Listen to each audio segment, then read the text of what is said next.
Welcome to winter in Germany and Austria. It's time for, I can see my side profile as it. It's time for breakfast. Frühstück. I have some pretty cool things to show you. There's some awesome things to check out in Germany and Austria this time of year. And the first thing is complimentary breakfast. We skipped the Weisswurst today, but I am loving the orange juice and, of course, bread on bread on bread. So this is a great complimentary breakfast, and just my two favorite words put together: complimentary and breakfast. We are gearing up for a huge day ahead of us because we are headed to Wien, or the capital of the Wiener Schnitzel, Vienna. So I'm super excited. I've never been to Austria before. You have so viele Brots here. And then I spotted this beauty, and anytime I'm in another country, I absolutely love to check out the vending machines. They always have something a little funky in there. So we got some nice and healthy, fresh fruit for the trip. And taking this train, I really felt bummed for being in America and us not having as many trains as we used to, because it's such a romantic way of traveling. Like, when you think of going on a journey, it's like, ooh, I'll be going by train, by steam engine. I don't know if these are run on steam or what, but I'll just be like sitting and reading and enjoying life. I don't have to drive or anything. I don't have to be stressed out, and I can listen to music. So I listened to a lot of Phoebe Bridgers while staring wistfully out somewhere in Germany, but I can't place it. Man, I hate this part of Texas. So honestly, when we got to Vienna, I could see why they named it that after my favorite Billy Joel song, because the Billy Joel song Vienna is so good. They're like, man, we gotta name this whole place after this guy's song. Anyways, bad joke, bad joke. It is so stunning here. You want to go to Wiener Wall? We did not go to Wienerwald, but we did go and get some snacks. And the chocolate mango snacks that I showed earlier were so good. These are fine. They have these at like Italy in America. And then we had our first drive around Austria, my first introduction ever to a whole new country. And wow, it already just looks so regal. We're on our way to the Airbnb. And now I think this Airbnb is probably the most beautiful place I've ever stayed in. And it's one that I would love to have as my own house. Like, sometimes I just stay somewhere and I think of like how idyllic it would be if I could just live there. So we'll do a Airbnb reveal. Welcome to our crib. Whoa. Wow. That's really cool. Wow, that looks nice. Thanks. Thank you, Dad. Yeah, that's awesome. Whoa. I could live here. Wow, fancy. It's very European. That's so cute.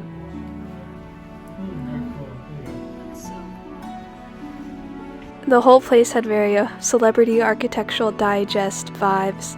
I just love the wooden accents, and I was thinking of my dream life here, waking up, making music, I don't know, being someone who's punctual.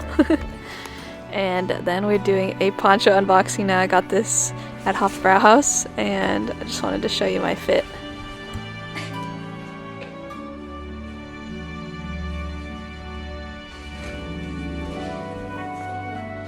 There's a lot of beautiful things to see in Vienna, so we headed on our way around the city for the first time by foot. We're out here. It will probably rain soon, so we're gonna head to the Christmas market. I have my Hofbrauhaus little hoodie thing. I'm gonna see if we're gonna need to use it today, because I won't need it in California. So, well, maybe at Disneyland. Before coming on this trip, I had never been to a real Christmas market, and I made a video about my favorite Christmas market in München. If you want to watch it, it's linked below. But coming here and experiencing Christmas markets, I thought, oh no, now I'm going to be a lifelong Christmas market yearner, because I just yearn to be at a Christmas market again. There's so many amazing foods to try, beautiful crafts. It's just like my favorite things all put together in one. Food, snacks, hot bread, Christmas. I'm just like blown away by this concept. They have wiener dogs in Wien as well.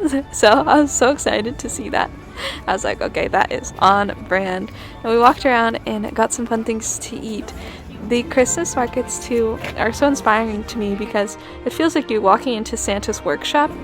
They have something similar in LA, but it's just at the mall, and all the kiosks are things, they're not like handmade or relatively like inexpensive. Everything's like, you know, it will be like the makeup store selling stuff, you know? It just looks cute, but it's not like this where everything is like just so like crafty and adorable. Like, yes, please let me buy this porcelain plant to put in like a garden for fairies, like winter fairies. I don't know, like what is this stuff? I just love it. What's amazing about being able to visit Germany and Austria in the winter time and to experience these Christmas markets is that we also get to experience foods that are not only like unique to these regions but also unique to this time, like seasonality wise. And I feel like it would be hard otherwise to find such an array of these treats and traditional things to try if it weren't for these kinds of stalls. Like here we'd probably have to go to a bunch of different bakeries to find something like this, but now it's all out in the open and also like labeled, and I could just learn. We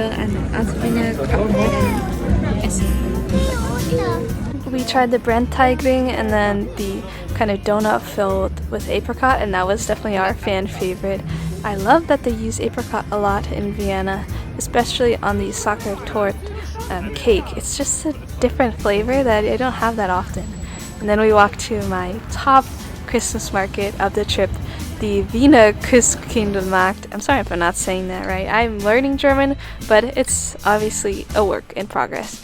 One thing what's so cool about this is they had an ice skating rink that goes like almost all the way around the market. Not a lot of people were skating, I think because it was going to rain, but you can just walk all the way around the perimeter on ice, which I thought was so cool. You could just skate through here. So if you find yourself in Vienna next year, I definitely recommend visiting this specific Christmas market because it will just knock your socks off. This is like the Disneyland of Christmas markets.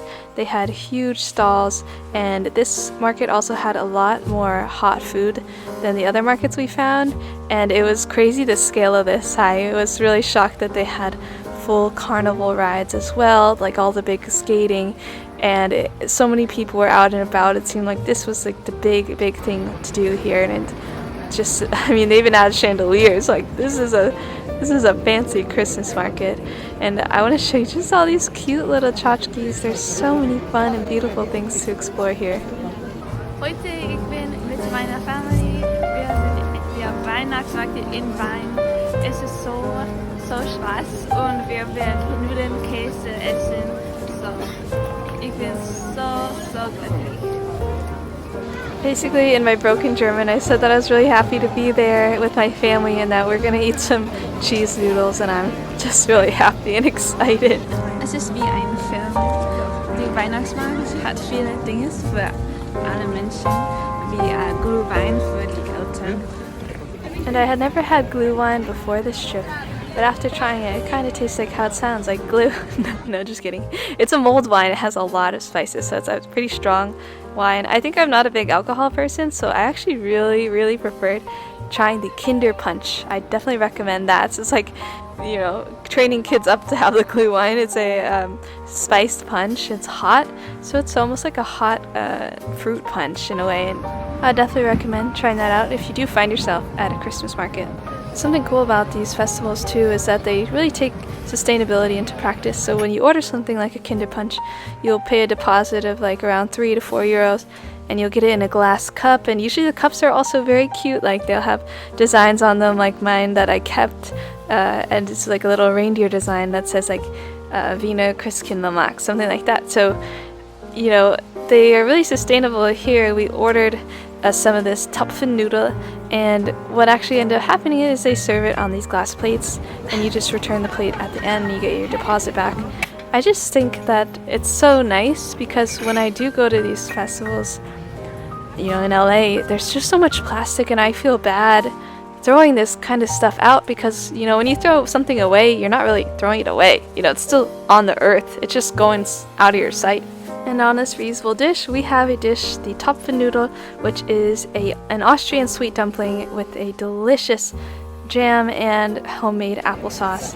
This blew us away. The food here was unmatched. We liked it so much, and they had a lot of variety to try as well. The arancini was so much fun because we got to meet Andy, whose stall this was, and he just makes the best arancini. So think about like you're standing in the cold, and then you have this really delicious like potato meat filling, like a gravy pie almost. So good. And this spot wins #1 non-food spot of the night.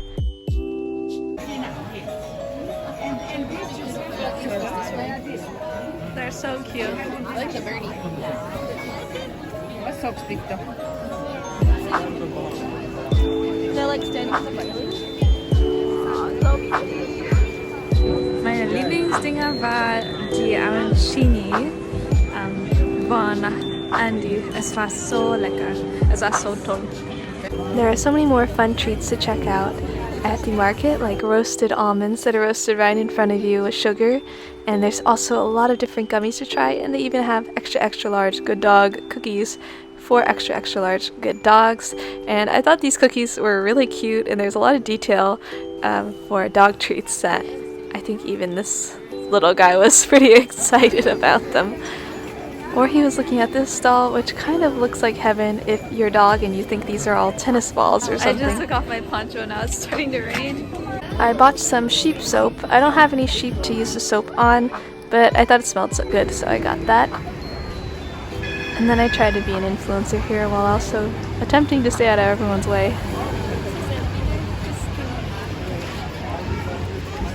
Anyways, das war sehr Spaß. It was really fun and wir essen sehr lecker Dinge. Wie Arancini und Kartoffelbuffet? I don't know what it was. Sacher, get closer to me. Sehr Spaß. That was so cool. We headed over to the famous shopping street to see if we could find more Christmas activities, and lo and behold, the streets were alive with lots of activity. Red Bull soup.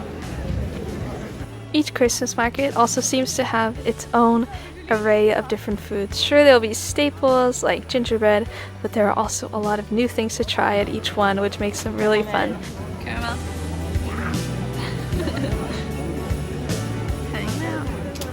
Now we're trying the spit cake, and you might think, ew, that sounds gross. Who wants a cake made out of spit?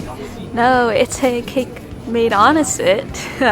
Those rotating cylinders are spits that are made like rotisserie style, and this is actually something that is only done really at celebrations like weddings or Christmas. And they think this dates back to 400 BC, when large cakes used to be made on spits for Dionysiac feasts. I don't know, I'm getting this from Wikipedia, but I think it's real. And because this just seems really traditional. It was absolutely delicious. They roasted it and then they dusted it with a sugar, and it was so nice that it was hot. And then it was cooked in rings, which is why they also call it Baumkuchen, like the tree cakes. Although these look different than some Baumkuchen you would find at like Japanese stores in the States. Then we have a very special surprise and something I highly recommend you check out if you're visiting Vienna. It's the famous Hotel Sacher, and they have the original Sacher Torte here, which is a very famous chocolate cake with apricot jam.